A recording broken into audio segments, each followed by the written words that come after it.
Hey everyone! The marketing for the Superman movie is on fire!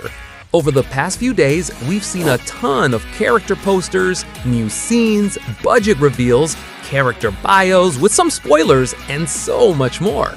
There's a lot to talk about in this video, and we've also got updates related to the Clayface movie, since the list of supposed actors competing for the role has come out.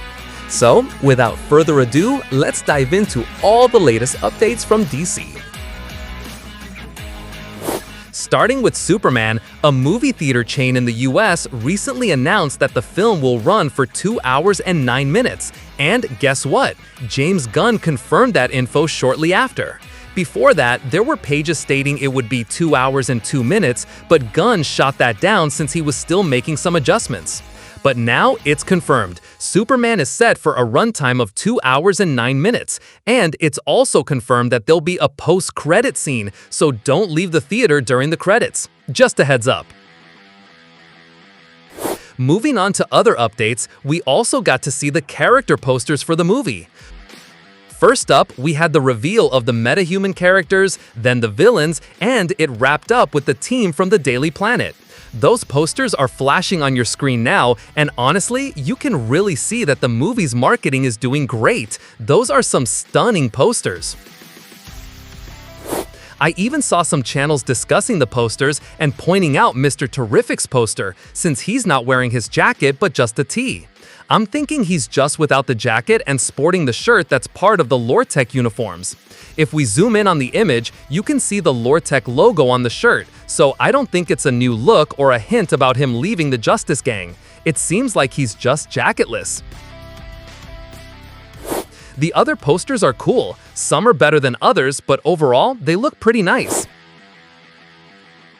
I really like the Superman and Clark ones, which were even shared in an animated poster a few days ago, where we first see Clark Kent and then we see Superman.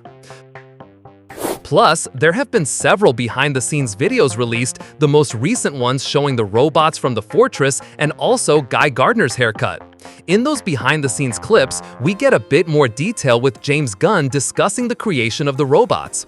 The cool part is Gunn revealed the official name of these robots, which is Superman Robot.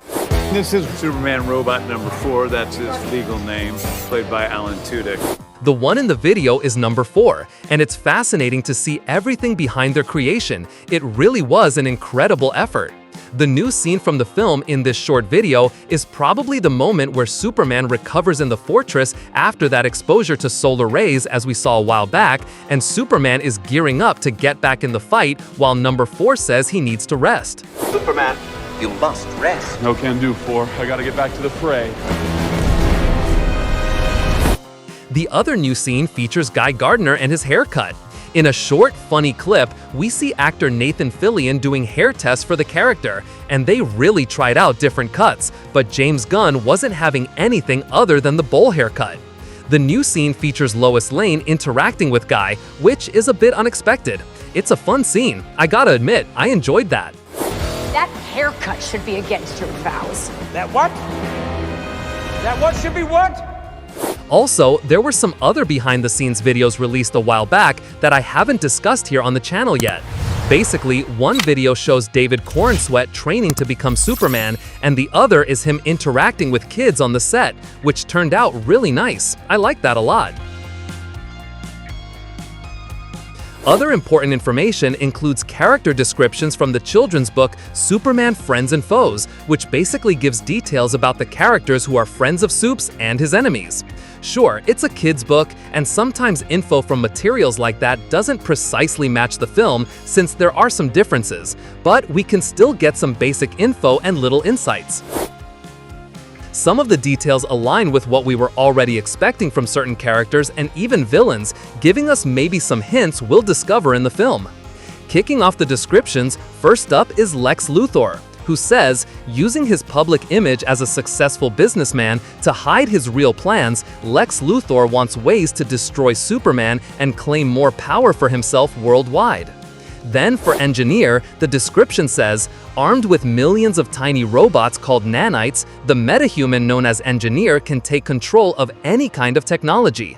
Next up, we have Lex Luthor's soldiers, called Raptors, and their description states that Lex Luthor uses his highly advanced soldiers, named Raptors, to fight against Superman and further his criminal schemes.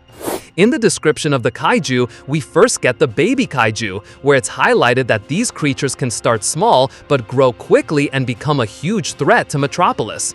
But kaiju aren't bad by nature. Then there's the kaiju, described as the giant monster Lex uses to attack Superman and test the limits of his powers. Still talking about monsters, there'll also be abominable snowmen living around the Fortress of Solitude, and despite their size difference, Krypto loves chasing these big creatures. This abominable snowman appeared in one of the movie's announced toys. Obviously, he won't be a super important character, but he'll probably make a small appearance. Another character that got a description is Metamorpho, who can transform his body into any element, even some that can hurt Superman. So far, so good. We theorize that Metamorpho will synthesize kryptonite to weaken Superman in prison, like we saw in the trailer. And who knows, he might even create a Yellow Sun moment when he decides to help Big Blue, making him the kind of character with a redemption arc. Another character whose identity has now been confirmed is Metamorpho's son, Baby Joey. The description states that when Joey is taken, Metamorpho must choose whether to work alongside Superman or Lex Luthor, confirming another theory about why Metamorpho is keeping Superman imprisoned and weak with kryptonite. Lex Luthor is going to blackmail Metamorpho into doing that. As for the Justice Gang, they're described as heroes forming a new team, but they don't have a name yet. Green Lantern likes the name Justice Gang, and sometimes Superman works with them. So yeah, folks, this confirms what I've mentioned in previous videos, that the name seems like something coming from Guy Gardner. But who knows, they might end up being called the Justice League in the future. One of the last characters in this book is the Hammer of Baravia, and the description states that the source of his powers is still a mystery, but he's a villain as strong as Superman. The true identity of this villain hasn't been revealed yet, but there are some theories about who he might be, but I'll save that for a future video since we still have more info to cover. Another interesting update involves the prequel book to the movie aimed at a younger audience. In this book, the standout detail is that this Superman from James Gunn has already fought Metallo in the past, who was created by Lex Luthor. While it's not a groundbreaking piece of info, it's still interesting to know within the context of this universe being built. Metallo is a fascinating character, and it would definitely be cool to see him in a movie fighting Superman. We still don't know if this book actually influences the Superman film, but for now, let's say it counts. Continuing with the news, according to an article from The Wrap written by reporter Humberto Gonzalez, it's pointed out that the film's budget is around $225 million, which gives an estimate of how much this film needs to earn at the box office to be considered a success by the studio. This is still speculation. We're just talking about estimates from the article, not official numbers from Warner. But according to Humberto Gonzalez, Superman needs to earn over $700 million at the worldwide box office to be seen as a success. Given the budget plus all the marketing work, the film needs to make about $500 to $600 million to break even. The article highlights that one Hollywood agent mentioned that the competition won't be Superman's biggest issue in July. According to this agent, while the release dates are important, he doesn't see Jurassic World Rebirth or any other movie being a challenge, because the real challenge will be whether Superman resonates with today's audience. Can they successfully update a character from the Eisenhower era for the Gen Z audience in 2025 so they can relate to him? So yeah, regarding that, the film's budget is pretty substantial. We're looking at a major blockbuster budget.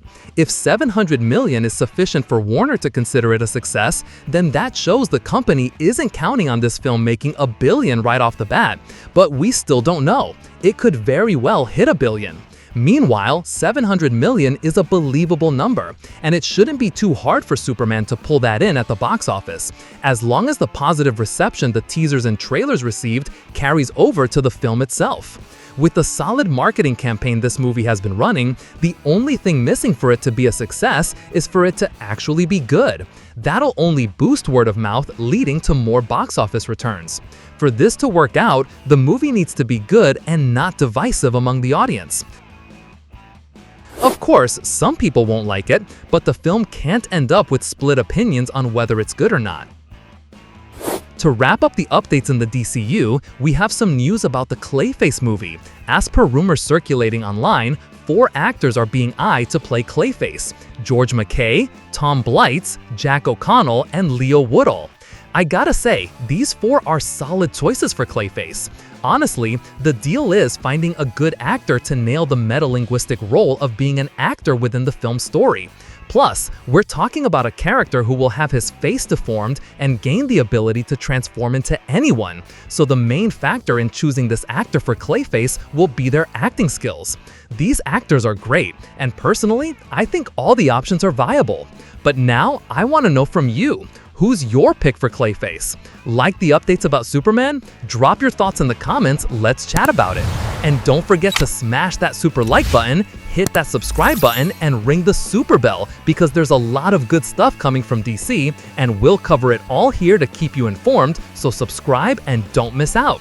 Also, consider supporting our work through the thanks button next to the subscribe button. That way you help us bring you even more videos than usual, and always with greater quality. Thanks a ton for all the support you give us. For all you Superman fans, I'm gonna leave you with a video recommendation just for you. It's a cool video discussing 10 different origins that Superman has had in comics over his 80+ years.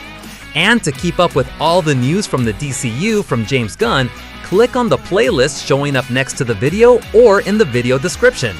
I'll be signing off here. Thanks a lot for hanging out with us, and I'll see you next time.